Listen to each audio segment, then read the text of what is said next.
This is Comic Picks by the Glick. Hey, I'm your host, Jason Glick. Hey, Jason, what do you have on tap for us today? Well, tonight's something that I was expecting to get to at some point during this year, because I mentioned that hey, I felt that it was going to wrap up sometime in 2026. I just was not expecting it to happen this soon, but hey, here we are, ready to talk about the end of Chainsaw Man Part Two and the end of the series itself. And hey, good news, everyone! Steve is back to talk about it with us. Hey, Steve. Hello, folks. Hey, so just to recap, we really liked Chainsaw Man Part One. It was like the rare Shonen Jump series these days that while sure it was, at its heart it was just like a kids fight supernatural threats type series, but it was done with a sense of style and unpredictability and memorable characters that reached beyond its usual like I'm gonna be the best X type setup. Basically, it's like the best Shonen Jump stuff appeals to kids of all ages, and it's like and that first part of Chainsaw Man, I really did that. It's like more like just basically like like and even like because like people who are like allegedly kids at heart like I am. It's like I thoroughly enjoyed it because it also just did a great job of upping my expectations and just surprising me. It's like over the course of its run, it's like with some like really like dark, disturbing, and even hopeful stuff. Towards the end, it was a fantastic series, and I was very much looking forward to seeing this part two. Steve, yeah, your thoughts on part one? Yeah, I mean, dude, I'm very much in agreement with you. The plot goes in unexpected directions, and yet there's a lot of foreshadowing, and I think almost all of it is like paid off in some way, which it shows planning, craft. It's good. Uh, yeah, like I have very little. I don't have anything really bad to say about the first one. It was just the first arc was just great. Yeah, it's like and so yeah, so you're starting from that, and hey, the fact that it's mangaka Tetsuki Fujimoto took 2 years off to before he followed up on part on part two to like to do this, well, yeah, like lesser creators like you we wouldn't worried about that, but in between parts one and two, he put out two like masterpieces, Look Back and Goodbye Eri. Look Back was my pick for like the best of 2023. It's like and it's like no wait, was it 2022 or 2023? It's been a while. It was my best pick for the year it came out, and Goodbye, and it got a great like short film adaptation as well. And I'm hoping that Goodbye Eri will get the same treatment at some point in the future as well. But eventually, like Fujimoto did follow up Chainsaw Man because hey, the series was a massive hit in the pages of Shonen Jump, and everyone was thoroughly looking forward to like what happens next. Because like hey, and plus you can't really just like say end of part one and then not do part two. It's like hey, it's like there's just too much commercial demand right here, and well, it's like he did come back to do this, and well, Steve and I talked about it like a couple years back on it's like on our own on a previous podcast, catching up with Chainsaw Man, where at least we thought that the start of the series worked out went over pretty well. Basically, instead of like explicitly focusing on Denji's exploits after the like a year after the events of the first part, now we're introduced to a new character, Asamitaka, a smart but unsociable, like junior high schooler or no high schooler. It's like who basically who finds herself just like trying to fit in, but also just failing, like because she's just like not very sociable and just winds up tripping at just the worst, most inopportune times. This, which is, as we find out, it's like kind of a habit of hers in her life, and when when it's revealed that that she it's like that one of her like like classmates is sleeping with her teacher and tries to kill her after she just it's like after she finds out about it. Well, it's like even though like Asa's about to die, she's then possessed by Yoru, known as the War Devil. It's like, and they're now sharing a body because Yoru wants to kill Chainsaw Man so that she can get her full powers back, like as the War Devil, and that's how part two kicks off. Part two started off like pretty well, like with the introduction of it's like of Asa and Yoru, because I think that they were pretty interesting characters. Asa's like Asa may be like like unlikable, but that's very much seems like like a storytelling, like a deliberate storytelling choice, and it feels kind of like her like her single-minded like dedication, like doing what she wants, and just having like like so awkward social skills definitely like felt relatable like to me. And Yoru, well, Yoru's like the it's like t- she's she's basically like typically straightforward and violent and just like willing to do whatever it takes, like as most devils are, but also she's also kind of dumb in her own way, which make your own war is dumb joke as well. And Denji, well, Denji's like he's here too, but he's also still trying to like make his own way through life, but also he's like torn, like stuck between like trying to like like do good in his own way as Chainsaw Man, but also just struggling struggling between this like trying to do that, but also just wanting to get like rewarded for that attention. Like Denji still wants the chicks, and he's not gonna get them because life is life is cruel and things don't work that way. And eventually these two do meet, and well, like things kind of go weird and badly from there. It's like it's like I generally enjoyed the first part of this of part two. Steve, did you were you feeling optimistic at the start of the like at the start of part two as well? Yeah, I mean it's we've got Chainsaw Man. He's doing something different. He's not. He's still, I guess, part of. Is he still presumably part of the Double Hunter Agency or Bureau I think or Public Safety? Public public Safety. safety. Yeah, I think he's still part of that. Or at least they're keeping an eye on him in order to like make sure he's at least acting within their jurisdiction. At least that's what Yoshida's presence is meant to suggest. Like, hey, like either just like, hey, just like don't. Like he's telling them like don't be Chainsaw Man because that's what that suits us best. But Denji wants to be Chainsaw Man, and that's kind of where the tension in this series comes through for good and ill, really. Yeah. So okay, so he's still part of the agency, but he's more of a now he's trying to be more of a normal air quotes high school student. Well, as good as normal as it gets in this kind of weird alternate 1980s world. Um the so yeah, the first half felt, you know, I thought there was a lot of potential there. Uh I imagine this will be rich ground for Dojinshi creators in the future, given all of the unresolved threads that came out of this. But there's some good characters that come out. The There's some interesting like fights, so to speak, in the first half.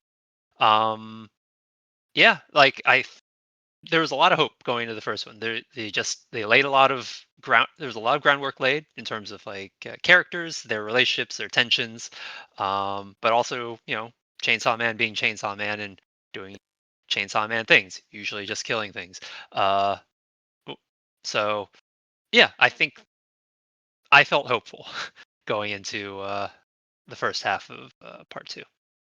Yeah, and and on one hand, it's like we both continued to like to follow the series on a weekly basis, which I gotta acknowledge right now that this is like unusual for like a lot of the other series that I read. Like generally, like I mostly consume stuff through trade paperback. Like I'm Avowed, trade waiter who just like loves reading like giant chunks of stuff like in one go. And it's how I consumed the first like series of Chainsaw Man. But when it became clear that hey, it's going to be a while before this is going to be collected, and hey, I've got my subscription to Shonen Jump. Well, might as well just follow this now and see where it goes. And so that's what I did. I just kept reading Chainsaw Man on a week to week basis. And on one hand, it's like Fujimoto does do this like good like reptilian brain stimulus of just hey, offering like enough going on like each week to make you go, okay, I gotta see what happens next. But then as things go on, you start to wonder, well, where's he really going with this stuff? I mean, we get stuff like the Chainsaw Man Church, which not which I mean yeah, you didn't like they see all these essential followers of Denji's like alternate persona. It's like and its leader Baram. It's like the constant harping from Yoshida to don't be Chainsaw Man anymore, and also the like Asa and Yoru's like plans to just like try and find a way to like turn Denji and make him into their weapon. Oh, and also there's Nayuta, the reborn version of the Control Devil that is now like Denji's like basically adopted little sister here, which there's a lot of like interesting stuff like introduced here that as the second part goes on just kind of doesn't feel like very well like thought out. Like it just like stuff keeps happening like enough to like keep you interested, but you're just not. But then you realize like like it there's no real like direction here. It's like while part one did feel like generally well like thought out in terms of just how things were going to like coalesce in the end. Part two, really its middle part does feel kind of like he's not necessarily playing for time, but just like throwing a lot of stuff at the wall to see what sticks. There's an interview that Fujimoto did before the start of part two where he likened his approach like, hey, I want to do something like the Big Lebowski, where just the like the feeling of this was like you watch this and you go like, well, what the hell did I just watch? What did it all mean in the end? And on one hand, okay, I get it. Trying to emulate the Big Lebowski is an admirable goal because that film is arguably the Coen Brothers like true masterpiece, and go see it if you haven't already. I mean, there's a reason it was obviously referenced in the opening credits to Chainsaw Man season 1. But like saying that your series is like an intentional just like what the hell is going on here type thing doesn't really like excuse like it's like lack of direction for the most part. Steve? Yeah, it does meander. Like, so as I mentioned, a lot of groundwork's laid, a lot of there's a lot of like things to write story from, characters and relationships, like these organizations like the Chainsaw Man Church, and there's even some recurring villains that are interesting, like Falling Devil and stuff. But it never really. I would have to agree that it doesn't really come to any sort of real conclusions about any of them. I feel like a lot of the elements are either underused or just straight up forgotten about as the story progresses. Like if remind me if I'm misremembering it, but like basically like the back half and like the back half of part 2 is largely like the Chainsaw Man is duking it out with Yoru, and basically their fight their fight and the ensuing chaos, such as people turning into Chainsaw Mans and that sort of thing, and Tokyo tearing itself apart. That is all taking place in the back half, right? Actually, I think it's like like the middle towards the end. Yeah. Okay. Um, yeah, so there's a lot going on in the world of Chainsaw Man, but I feel like by the end of it, none of it's really addressed, and I feel like there was a lot of storytelling to be had in there. But it's just a lot of it's just never touched, and I think that's a real shame. Again, coming off of the part one, where everything I feel like has a relationship and is explained and paid off well by the end of part one's story. Yeah, and another thing that part one did well too is that it gave us like some really memorable characters. I mean, like Denji, obviously, but also Makima, Power, Aki, Kobeni, Kishibe.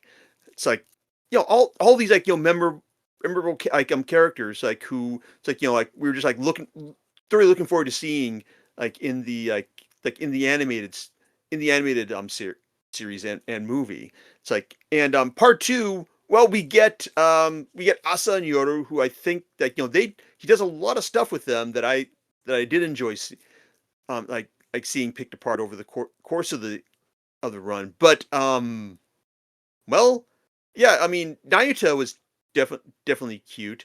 It's like it's like her status as like the reborn control devil was fun, especially like her unwillingness to go along with like the plan to fight the death devil because like tomorrow's a school day.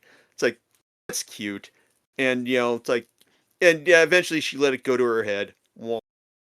But it Oof.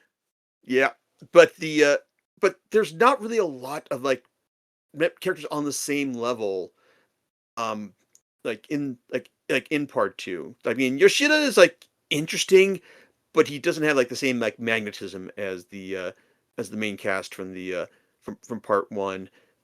And yeah, it's like I know it seems unfair to like compare like part two to part one in this regard, but wow, it's like no one is really like like yeah that like that memorable. I mean, and also there's the people that Fujimoto did seem like chose to bring back for a second go around in part two seems like almost perversely like designed to just go, hey, all the people you were really hoping to see, it's like, huh, I'm not bringing them back because they're dead forever, and they're not coming back because Steve, like, I mean, you were really looking forward to seeing the katana devil, right? The one who that Yakuza guy who got his balls stomped in part one. Yeah, I think he was an interesting recurring character in the first one, and I thought it'd been nice to see what became of him in two. But I don't remind me, but I don't think we saw him, did we? Yeah, we did. He came back and he stomped on Denji's balls again in revenge. And he also was the one who suggested that hey, uh, that towards the middle of part two when they were like when Denji was just like like miserable after he'd just been put back together after being cut apart by public safety. He says like what you need to do is like you need to go get your balls drained. Let me take you to the soap land. And that soap land turned out to be destroyed. So and I also remember like some people online were suggesting that wait a second, what if Kobeni's like at that soap land? It's like that would be awesome. And no, she wasn't. She was not mentioned like at all. I mean, Kishibe wasn't even mentioned as well. Quan Chi, the like the like the Chinese devil with the female like devil harem, she shows up again um like briefly, but then she's just disregarded.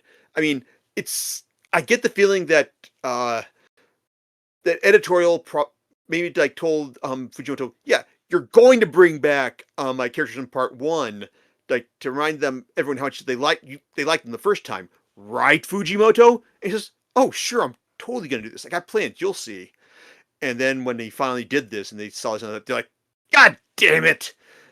So, but I don't know. It's like I honestly kind of like have a like perverse like I have like like perverse kind of respect for him for just subverting expectations. It's like it's like that. And in the end, I wasn't really expecting him to undo like all the deaths that he caused like in the first part because that just wouldn't have been true to his style. Speaking of someone who's like also read Fire Punch as well, but well, he did wind up bringing one person back, but we'll get to that at the end of things. But well, I mean, even though it's like like part two, just didn't really have a lot of like like memorable characters and like some very meandering plotting to like to boot. I mean, there were definitely some fun bits here. I mean, like Denji suffering like being like a Shonen Jump protagonist who gets like sexual assault visited upon him. That was something I was not expecting to see, and it was just like, wow, it's like that's kind of fucked up, and I kind of impressed they put it in there. The whole like aging devil conflict did remind me of a lot of like the good devil conflicts in the it's like in it's like in part one with it's like a unique devil like devil's like attacks, and also the like the way that like Denji eventually finds a way out of it, and also just the whole like messed up ways that that the aging devil like tries to get Japan's leaders on board by saying, hey, I just want 10,000 kids that you're just going to murder like in order like in order to secure my services. You guys do that, right? It's like, sure, no problem. So yeah, it's like there's like I said, part two, like it didn't it's like it wasn't completely without merit. I mean, Steve, were there any other like memorable bits from part two that that stuck with you regardless? Uh, let's see. Notes here. Karaoke fight scene. Um, let's see. I wish they'd explained it a little more, but Yoru's America-based attacks. Does remind me. Michigan sword. Michigan sword was a thing, right? Well, yeah, they said that she turned Michigan into a sword, and then immediately afterward we also see it as she also turns Oregon into a sword as well. So it's kind of like, yeah, it's like, so hey, yeah, she turned Michigan and Oregon into swords, but apparently Michigan got the short shrift for whatever reason. So yeah, but apparently like America was apparently more than willing to shoulder the burden for all of Yoru's crazy um uh, her ability to transform stuff that she owns like into weapons. So so draw your own conclusions from the fact that America was 100% willing to get behind what all the crazy shit that the War Devil was cooking up. Ugh, he was ahead of his time. Oh, God help us. Um, Well, no, let's see. was he really, Steve? Was he really like ahead of his time, or just thoroughly of his time and a glorious student of history? Uh, that's also very possible, actually. So, yeah, maybe we should go with that explanation. Um, what else do we have here? We've got with I think the Chainsaw Man's ability to consume like devils that represent concepts, and then those concepts disappearing from the world. I think that led to a few fun chapters of consequences as Denji ate things, and those things no longer existed in the world. Yeah, like ears and mouths. That basically led to this one elephant just basically like thinking, man, I'm having like the weirdest day ever, man. So yeah, there's some interesting scenes there. There's the tension. There's the tension at the conveyor belt sushi that leads up to some major events. Um, so like I'm not saying that this it's like part two is artless. That is definitely not what I'm saying. Just saying it's my feeling is it didn't live up to its potential. That's all. Yeah, so I guess how did you feel? How did you feel about how it like ended as well? Because I know that we were at least in agreement. Like once like heading like it's. I mean, I could like after a certain point, I could feel that he was like heading that Fujimoto was heading towards a climax. But then when we finally got to the very end, I was like, what? Like what? I mean, it's ending next week. Yeah, What the hell, man? Yeah, wasn't that like to talk a bit about a bit meta about the series. You recall that when the penultimate chapter came out, they had to they changed around the announcement for the following week. Yeah, it's like Like it, originally. Yeah, it's like originally. It's like when I got to the final page of the penultimate chapter, it said to be concluded, and then later that day it was changed to be continued. So it's like I mean like it. I can't. It's hard to think that they were like. I mean, maybe there were some like last minute negotiations going on with that they had to change that, but I was like maybe it just could have been a like like like some sort of like like crossed lines in terms of like just like no don't like Japan going no don't tell them that it's concluded, just say to be continued, just because hey, we're just like we want everyone to like be be on the same page going into it. But yeah, it's like it was, but yeah, it was weird, getting to that penultimate chapter and going what, like, you mean it's ending next week? And then, when that to be continued popped up, everyone's like, wait a second. So does this mean it's not ending? Maybe this is just the end of part two, and there's going to be a part three. But then no, that turned out not to be the case. That there was not going to be a part two, not going to be a part three. Like, the end of part two was the end of the series, and it was coming, in 2 weeks from the end of the from this chapter. So yeah, it's like, and and that's go yeah, ahead. yeah, but it was just like, really surprising 'cause, like, even though you could maybe feel that, things were like wrapping up. I mean, like Shonen Jump, like, finales tend to go on for a good long while. And and you get and you kind of feel that, hey, like at least there's gonna be like some kind of like notice that things are going to end. Like at least with like say for comparison, Delicious in Dungeon. I mean, like when it had its climactic fight against the winged lion. It's like you at least knew that, oh, this was the big thing, this is the big climax, and then it had like all this like following action and epilogue to like following it that lets you know that, oh, okay, yeah, so we are going towards an ending here. And with Chainsaw Man it was just kind of like the momentum and like stimulus was just kind of like wow wow wow wow right into a wall. At least that's what I felt while reading it, like that first time through, as it like as it was being serialized. So yeah, it was that initially that felt pretty abrupt, and like really surprising too.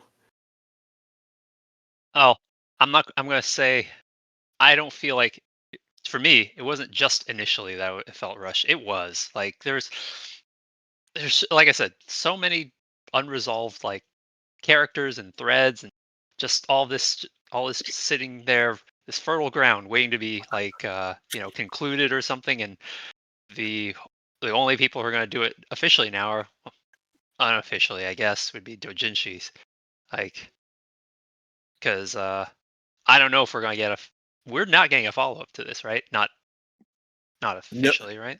no, it's like, I mean, as far as we know right now, Fujimoto is just taking his post Shonen Jump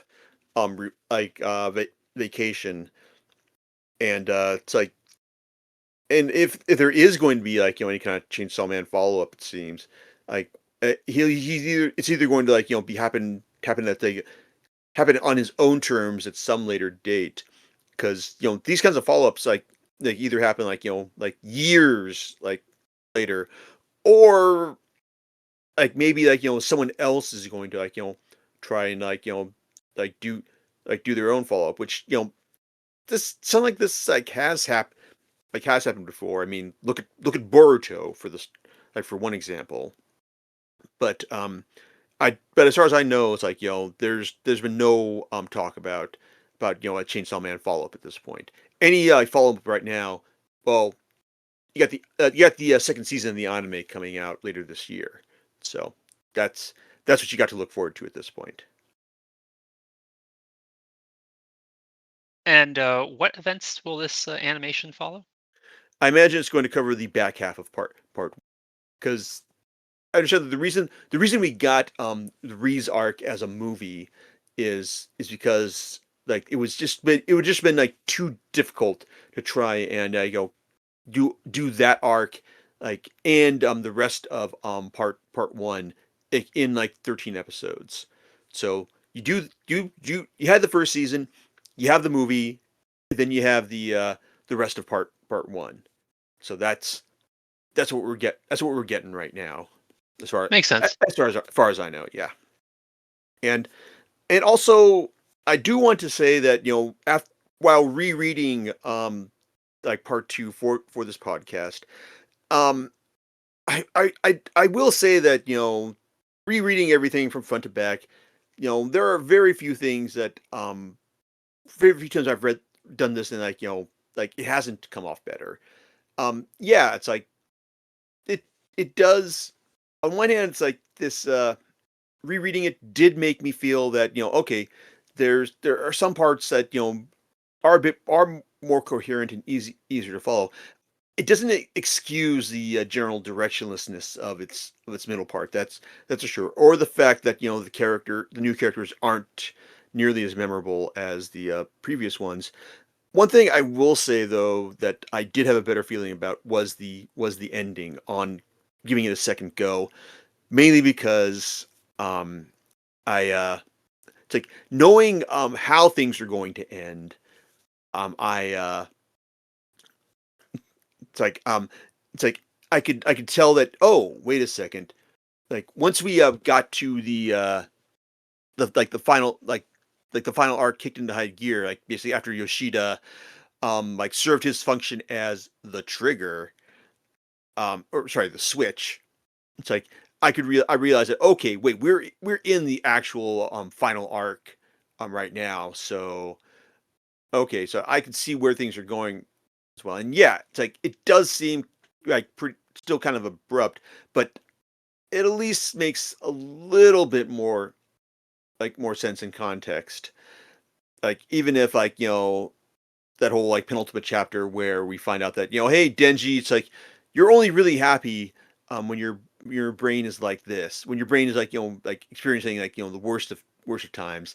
That does kind of feel like I still like a bit of a cop out, but even so, I did like the final chapter because it's like it does serve up a lot of like enjoyable fan service by bringing back power, bringing back Naruto, and at least sending Denji off like in a maybe a more sustainable like role for public safety. Oh, and also maybe like even like for Asa as well.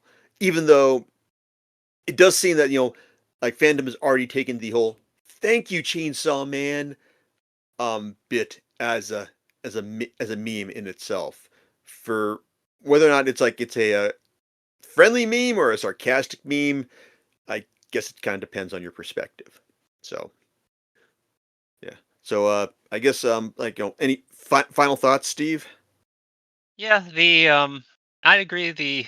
It was nice. It was nice in a way to, you know, have some fan service in that final chapter. But the, to me, I couldn't help but have it feel kind of bittersweet, thinking, well, it's cool to see these characters back, and at least in the canon storyline, most of them are having an okay time in their lives now.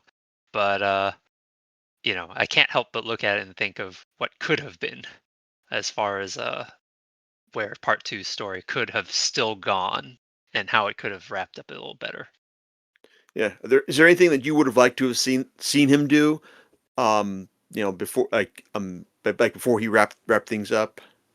Uh, well, this would require a lot of revisionism, but there were a lot of organizations. So if the amount of time and chapters he had was fixed, in terms of how many chapters he can deliver before he has to wrap it up. I think it would have been better to just to cut down on the number of like things he introduced and just better wrap up the ones that he had, um, rather than just kind of letting their letting their, their plot threads just kind of dangle.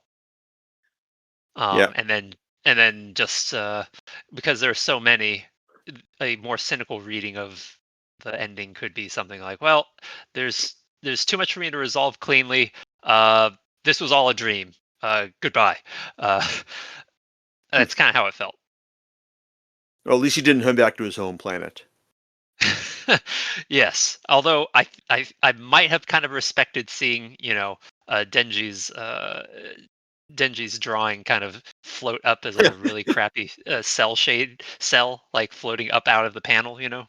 I might have respected that a bit because that would have been on brand with his sort of um, unorthodox storytelling. Yeah, indeed. But and I was like, I still like did enjoy part two like overall. I mean, obviously it's not nearly on the same level as part one, but I don't regret the experience, and I may see about buying part two once it gets its own box set like at a later date on a discount. But I mean, like Steve, like, I mean, like, do you regret reading part two? Uh, on the whole, no, I don't regret it. I just I just think of what could have been. Yeah, yeah. So I mean, are you looking forward to seeing what Fujimoto does next? Of course, of course. Um, he at minimum he delivers. He's been delivering like interesting reading experiences. Like they may be somewhat uncomfortable or extremely uncomfortable in the case of Fire Punch, but it, you can't say they're uninteresting. Absolutely, and I think that hey, the man deserves to take a well earned rest after like surviving the like his time in like the like Shonen Jump, like the weekly to bi-weekly like experience of serializing manga. And hey, I am definitely looking forward to seeing whatever he does next. Whether it's he's going to do another series Truce to Them, I kind of doubt it. But or if he's just like going to do a like another one shot like with Look Back or Goodbye Eri, or if he'll go back to his seinen roots and deliver something like as weird, violent and depraved as Fire Punch. I mean, the series like for all of parts two's like failures, it still shows that he's a guy who's a creator's brain who functions in a way that like most others like like don't normally like it goes in unexpected like directions, and even if they're not all worthwhile, they're still kind of like like interesting in the end. So yeah, I'm looking forward to seeing what he does next, and hopefully we'll find out sooner rather than later. So there you go.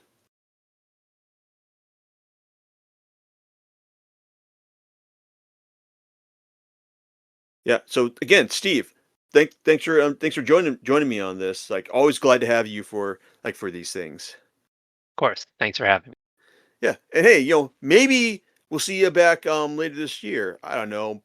Maybe just throwing this out here. Maybe sometime in October.